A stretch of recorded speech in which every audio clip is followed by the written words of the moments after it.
Yeah, hello again. This is Jim Dawkins from Living Sacrifice Ministries. I want to welcome everybody here and thank you for coming in and joining us today. If you enjoy this video, feel like you get something out of it, or if you've watched this in the past, I invite you to first comment below and hit like on this. And also remember that we do have other videos in our archives here, and please feel free to subscribe here. Also visit us on our Facebook page and on our website, Living Sacrifice Ministries 121.webs.com, and please check back here and at these other sources as well. We also love to hear from you anytime. Today we're going to be looking at something that, in looking back, I'm surprised I have not addressed in a video in the past, and I say that because the key verse for our text today comes not only from my life verse, which goes back several decades, but is also the founding verse that you will see not only on the tag of my signature on all my emails, it's on our business cards, excuse me, and is also the foundation of the whole concept of Living Sacrifice Ministries itself. And that is on Romans 12, verse 1.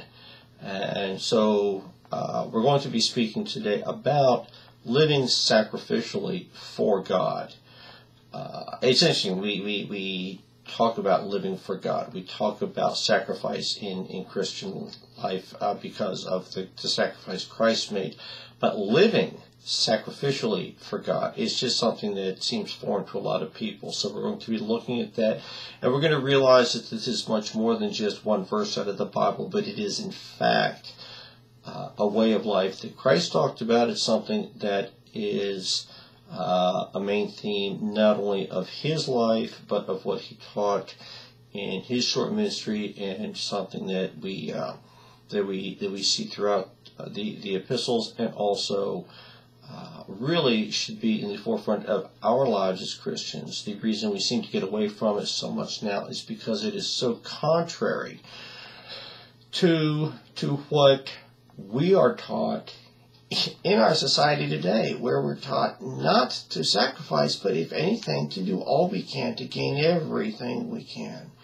You know, look out for only yourself. Do everything you can to get everything you can for yourself. And that really seems to be the focus and the plan, what is taught in our lives. It's taught not only in business schools, but it's taught just in how to get ahead in life and how to succeed, to do things to gain things for yourselves, not to sacrifice for yourself. You sacrifice yourself for not only for God, but for anyone or anything. So, our text again today, Romans chapter 12, verse 1, where Paul, speaking to the church in Rome, says, I beseech you therefore, brethren, by the mercies of God, that ye present your bodies a living sacrifice, holy, acceptable unto God, which is your reasonable service. Now, I want to keep a few things in mind here when we're looking at the Church of Rome. The people there in Rome were very much familiar with sacrifices. While we're not certain exactly who started the church in Rome, contrary to what some people would say that it was, in fact, the Apostle Peter, we really don't have evidence that he did. It's more likely from what we see is that small groups of Christian believers in different areas started small home churches, different places, and eventually came together to form what we know as the Church of Rome. But be that as it may, whoever the first person or people were who were Christian converts in Rome, one thing we do know is this: whoever made up the body of believers in Rome, be they primarily Jewish converts or the Roman citizens who were there, practicing pagan religions, primarily the Roman religion, which recognized 12 different gods, different deities with different strengths, powers, and positions of authority within the structure. Both of these systems of faith were very familiar with sacrifice. The Jews, of course, were familiar with sacrifice, as we know from centuries of sacrifice from the Old Testament teachings, from the Levitical law, from the practice that they had just been raised in, the sacrifice, if nothing else, of the blood sacrifice for the atonement of their sins. Every year they had to sacrifice and give a blood offering to atone for their sins for that year. It covered their sins for a year. And every year again, they would go and do it again. And the next year they would go and do it again. There were other sacrifices given for other reasons. Sometimes for thanks, sometimes for praise, sometimes for asking and giving requests for one thing or another. But sacrifice was very much a part of their lives.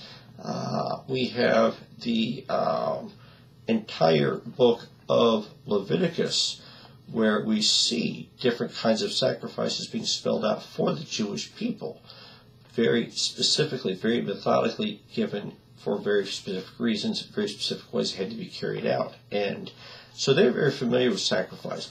The Romans also had very definite sacrifices. And the thing with the pagan sacrifices is that what was done there was some of the gods that they worshipped,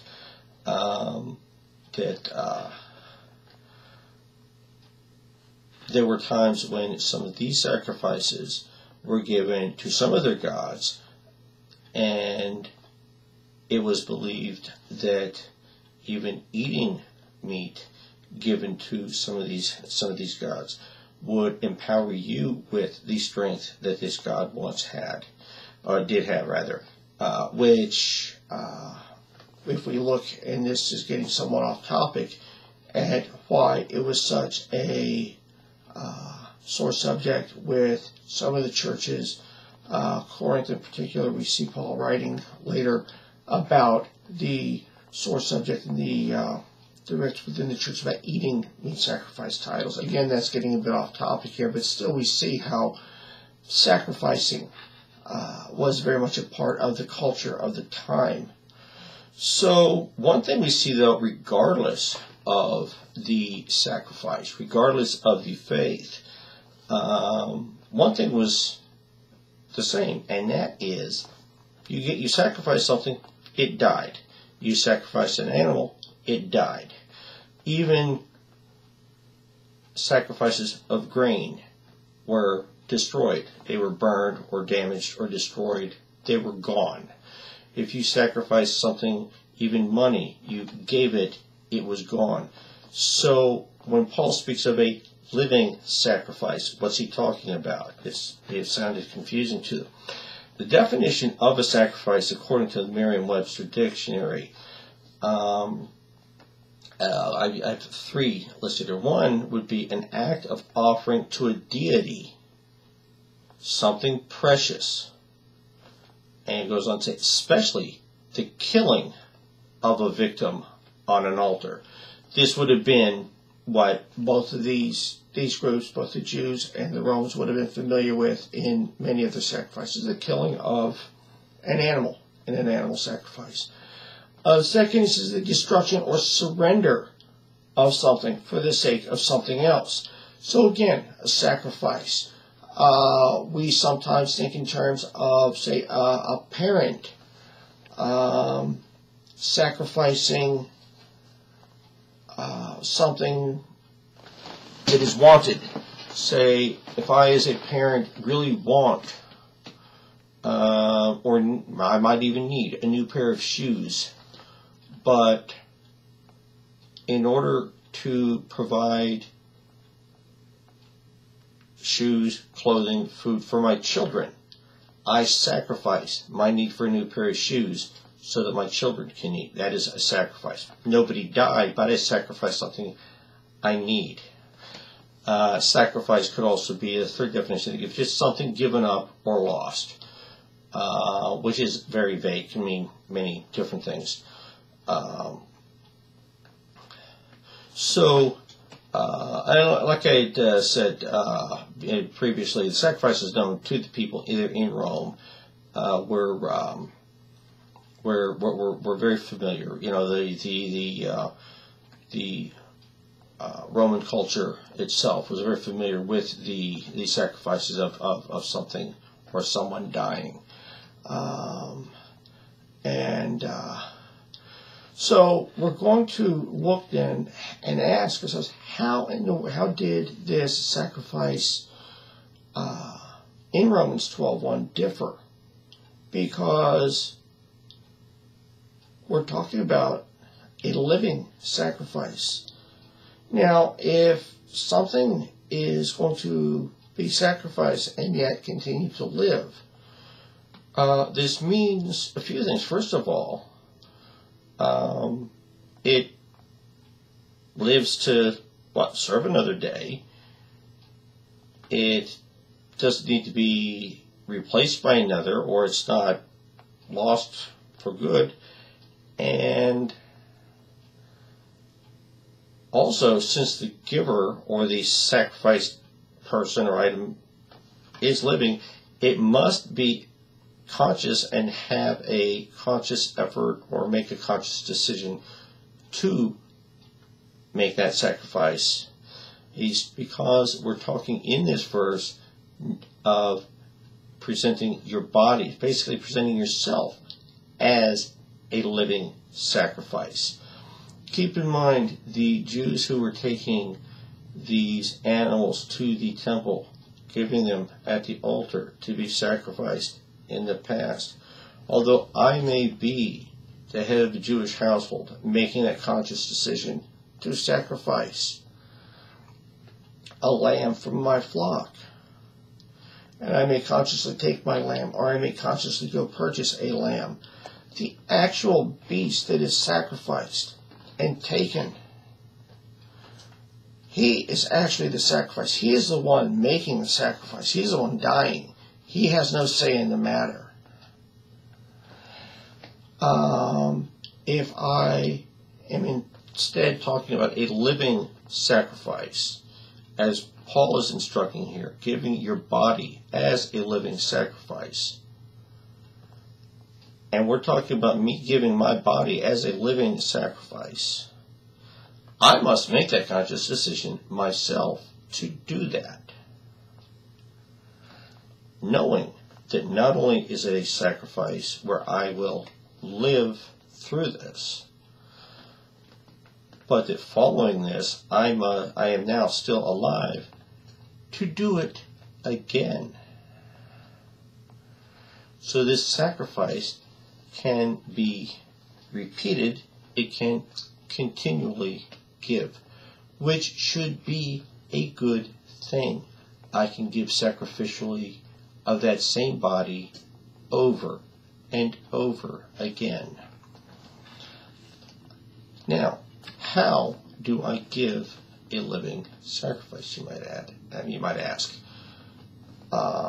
Leviticus spelled out very, very clearly how I gave the sacrifices in the temple. I mean, it was spelled out so clearly, anybody, because it was told what animal to give, the color of the animal, the gender of the animal. It was told that it could not have any blemishes on it. It was told where it was to be taken, how it was to be killed, with what it was to be killed, where the blood was to be taken, what was to be done with what parts of the animal. Everything spelled out so clearly. There was no way you could make a mistake with how this was done. Paul simply says, present your body as a living sacrifice. So how do I give sacrificially of who or what I am? Well, the first thing I need to do is to find a gift or an ability or something within me that I have that can be given. Now, this may be a gift, it may be a talent, it may be a skill, it may be something, a monetary possession, it may be money, it may be something I have in excess, it may be time. But it's going to be something that I have that somebody else needs or can use. To make this not just a gift, but a sacrificial gift. It cannot be something superficial. Now, I say this to point this out. If I have $1,000 extra, and this is $1,000 in excess of everything I need, and I give you $5 to buy lunch, I have not truly sacrificed anything. Oh, I've bought you lunch for the day. Yeah, that's nice. I'm not saying that that's a wrong thing to do. But that's not a sacrificial giving. But what if I don't even have extra room in my house and your house burns down? So I clear out some extra space in my home, have my children share a bedroom, give you one of their rooms, make extra room at my dining room table, share some of my closet space, move one of my cars over and let you park in the driveway too. Don't tell you you don't have to help share with the bills because you're trying to save up your money. And somehow my family and I work out a way to make room for you and your family and budget our money so that still you can come and live here. And we inconvenience our lives, and I find a way to stretch my money so that you can live here. Now, I've sacrificed something. This is a sacrifice of something I had to give you something you needed. What if I'm a carpenter? By the way, I'm not. And I see your porch is falling apart. You don't necessarily have the money to fix it. So I come over to your house on a Saturday. And I tell you what, I'm going to fix your porch for you. So I pull out my tools and the lumber that I have. And on my time, with my tools and my equipment and my supplies, I fix your porch for you. I sacrifice time where I could be spending doing something I want. And I use my time, my energy, my supplies, my knowledge, and help you. Or I take my education and my knowledge, and I sit down with an underprivileged child and tutor him after school. The list is endless. It can go on to so many other things. You see what I'm saying now? We all can look inside ourselves and say, well, what do I have? It can be a skill, it can be knowledge, it can be time, it can be money, it can be whatever it may be. But it's a matter of saying, hey, how can I give not just this little on the top, but so when I dig down and I'm actually doing this, I'm cutting into a little bit of me time, a little bit of my money, a little bit of my resources, so that it's actually saying, yeah, I have sacrificed something that would have been mine, that would have been for me. Now, I'm not saying make your family suffer. I'm not saying make your husband or your wife pay the sacrifice. This is your sacrifice. Okay? So this doesn't mean you can justify shortchanging your spouse because you're living sacrificially for God. Because when you're sacrificially doing something for another person, it should be coming out of something that you would be doing for you. The example I gave for the family would have been more of a family effort to help somebody. But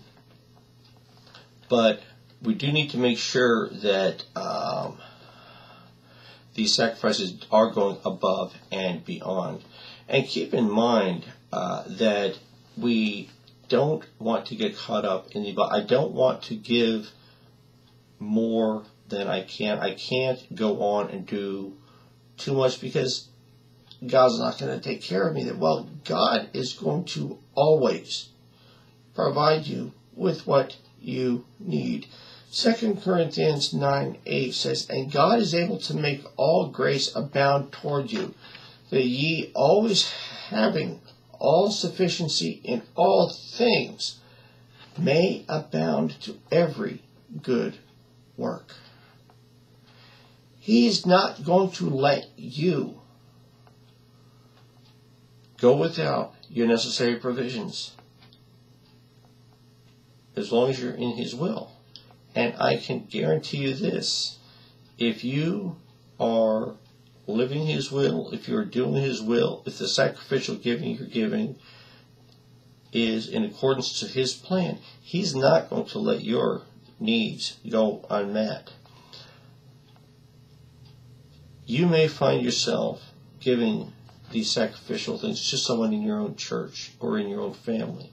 But you may find yourself doing this to somebody who doesn't even know the Lord. You may find yourself doing this to a total stranger. And this can be an important witness to people.